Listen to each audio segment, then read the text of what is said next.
All right, folks, hold on to your hats, get out your holy water, sprinkle it on your statue of Abraham Lincoln, light a candle,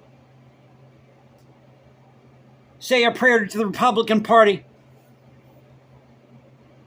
So this is a response video to this video that Victor Davis Hanson posted here on YouTube. It's at the Daily Signal, talking about what's going on in Portland. And pardon the camera angle, I'm doing this from my phone. Now, normally I don't do these type of videos. It's generally a still shot, you, me, my voice, my smartphone. We talk about the news of the day. If you're new, try to preserve great art, music, history, and culture. Point out the absurdity of culture, especially with politics. So that's what the channel is about if you're new. But I thought I'd respond to this because he's comparing what's going on in Portland to the Confederates, to the Confederacy, calling these protesters in Portland Confederates, neo-Confederates. So let's get to this. And I'm sure I'm not violating any copyright laws here because this was posted here on YouTube. So don't dock me, YouTube. But let's get to the video, and pardon the audio, again, the camera angle here. So let's just get to this, as I said. Here we go. There's been a lot of news lately about the efforts of the Border Patrol and the Immigration Customs Enforcement, ICE. There's been a lot of news lately. A lot of news about immigration enforcement and ICE. Really? Well, there are 30 other headlines out there, Victor Davis Hanson. Remind everybody how that works out in reality. In many cities, He's going to remind us how this works out in reality. Because, see, you're too stupid to figure out for yourself. So Victor Davis Hanson, has to spoon feed this to you. there is organized resistance. But what's really disturbing is we're starting to see Oh, this is really disturbing now. Really disturbing. I would call it a neo-Confederate secessionist ideology in these cities. What is a neo-Confederate secessionist ideology? First time I ever heard that one.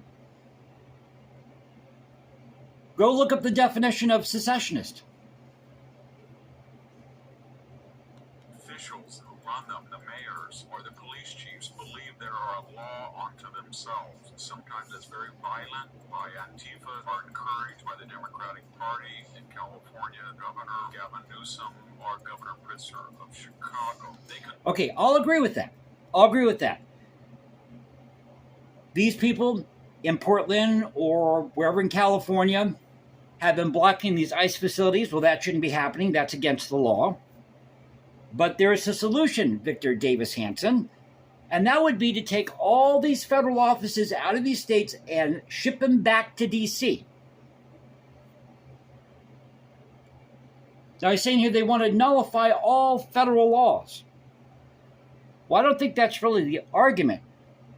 Now, yes, Chicago, or the mayor of Chicago, these officials in Chicago have said, you know, we're going to obstruct. Okay, well, if you obstruct federal agents coming in and prevent them, and you're trying to prevent them from protecting federal property, then yes, that's against the law. But this really isn't about nullifying federal law. It's because you've got these people going in there without, permission of the governor or, alerting the governor first about this, especially with, National Guard troops. That was the argument that Governor Newsom was making. Now, I'm no fan of Governor Newsom. I'm no fan of Pritzker. I'm an independent voter. But that's really the issue. Again, if they're obstructing,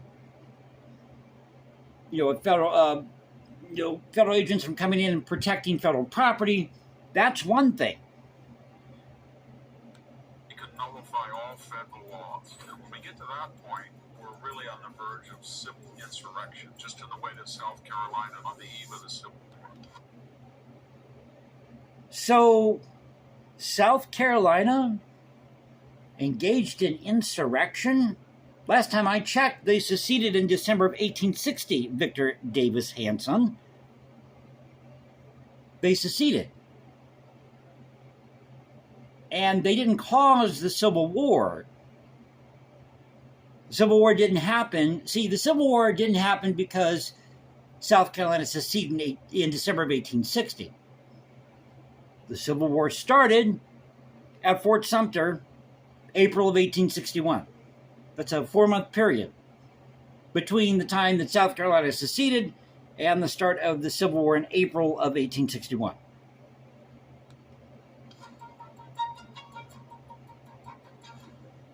Victor Davis Hanson. He's a true American. He voted for Trump. And I've got nothing against Trump. I'm just an independent voter, like I said.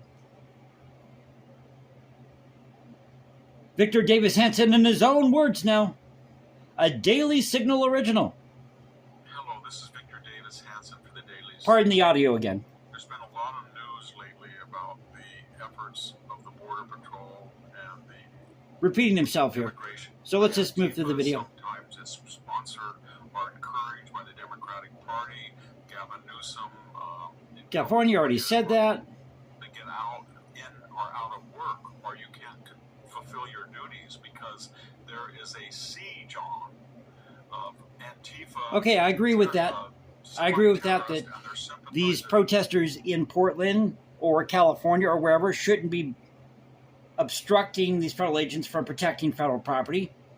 But we can stop this mess by moving all of those federal offices back to D.C. And you could start splitting this responsibility of immigration between the federal government and the states. We'll take care of X, Y, or Z. You do A, B, or C. You handle the northern border. We'll handle our own states.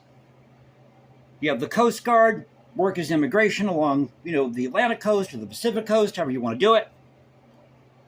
But you see, the problem with people like Victor David, I always want to say Victor David, but Victor Davis Hanson.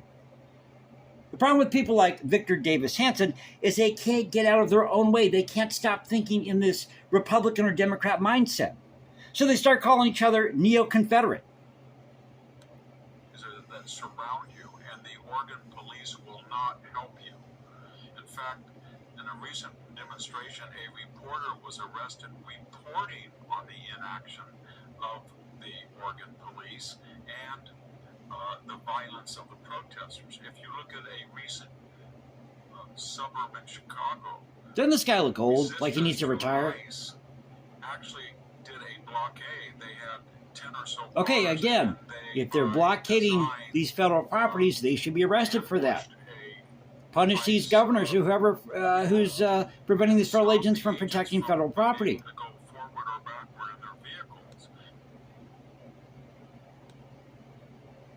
Okay, so I want to get to this part here. Because he says, not all Americans are Chicagoans or Portlanders. Or Portlanders or Chicagoans.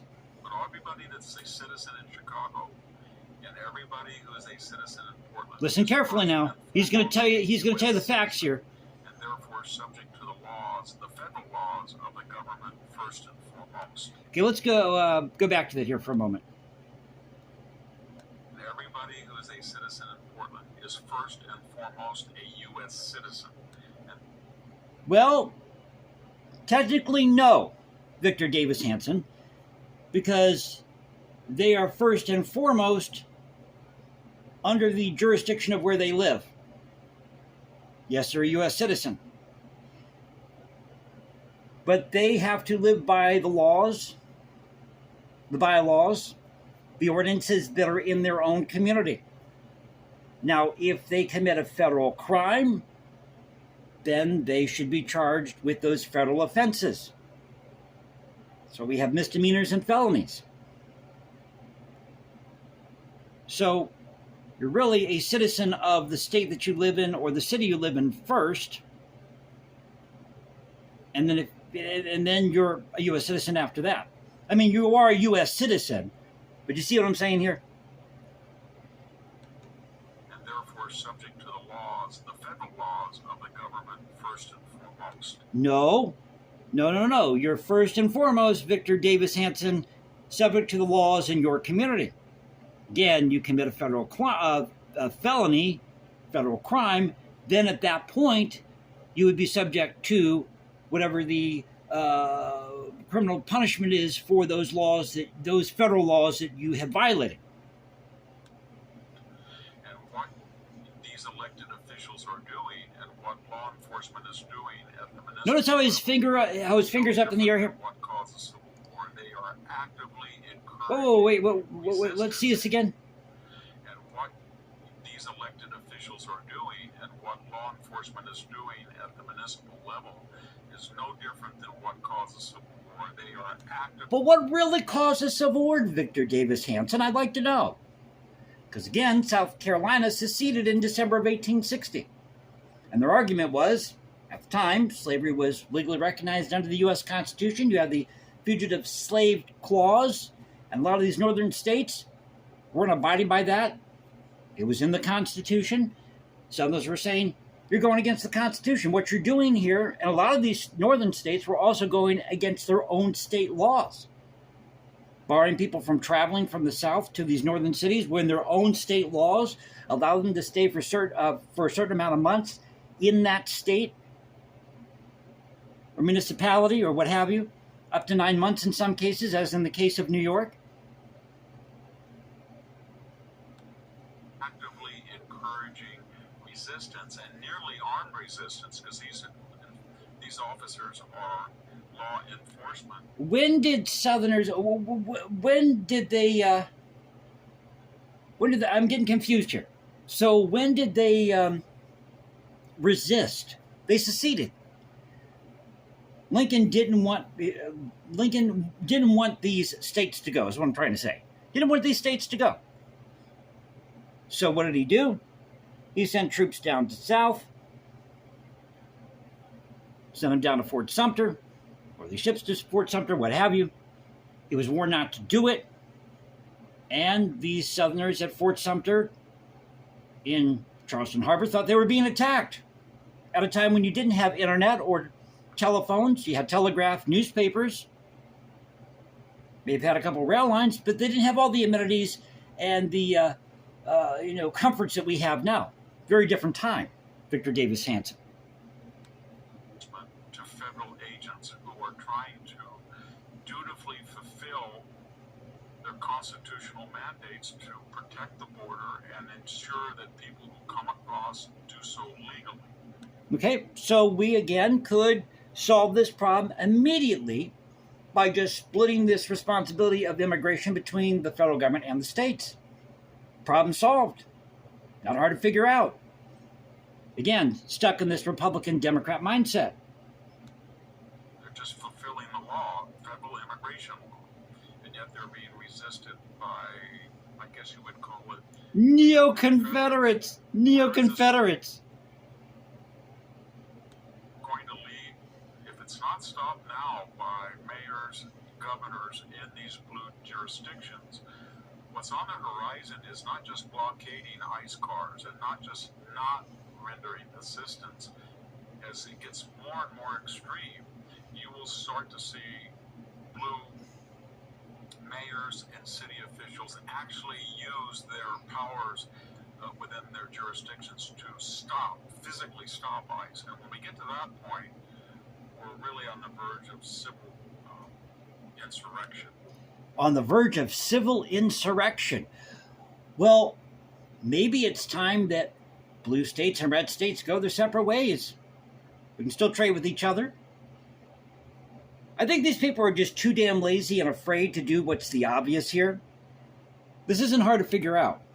In fact, I've got to stop it here because I just can't take any more of this. I can't take any more of it. No, Victor Davis Hanson, what's happening in Portland has nothing to do with the Confederacy. The Confederacy died a long time ago. But somehow, these people are neo-Confederates, and South Carolina seceded in December of 1860, which was 4 months before the Civil War. Sounds like Mr. Hanson needs to go back and reread some history here. Now, you can agree or disagree with why South Carolina seceded, or some things that happened during the Civil War on both sides. That's fine. I mean, that's for a different video, different time and place. But my point is, he's coming out here and he's making these statements. And he goes on to say, now this was in an article that he recently wrote, by the way. He said that we've had 200 years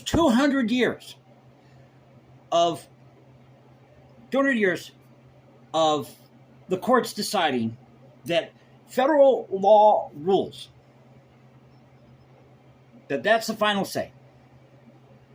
It's been a little loose with the language, isn't it? Because if you look at the nullification crisis, 1832, or the Tariff of Abominations, the Tariff of Abominations. South Carolina tried to nullify the law. Supreme Court said you can't do that. And what happened? Well, because they screamed, they thought that this tariff would cause an undue burden on the South, on states like South Carolina, there was a compromise reached. So no, Mr. Hanson, sometimes federal law doesn't work the way it's supposed to. You have to find a compromise, which is what South Carolina did in 1832. And there were some things going on with that as well between the Jackson administration and South Carolina. But again, another video for another time, another place. But I thought I'd share this with you.